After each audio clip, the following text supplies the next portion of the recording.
Excuse my language, but has Australia lost its fucking mind? Now, a majority of people in Australia were complaining, when COVID was around. They didn't want the vaccine as it led to total control. Hello, morons. They'll control you either way through a cashless society.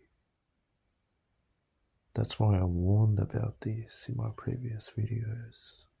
Stop paying by card. Start paying by cash only. But, it's probably too late for that because the government has already wheeled you in. They're controlling you.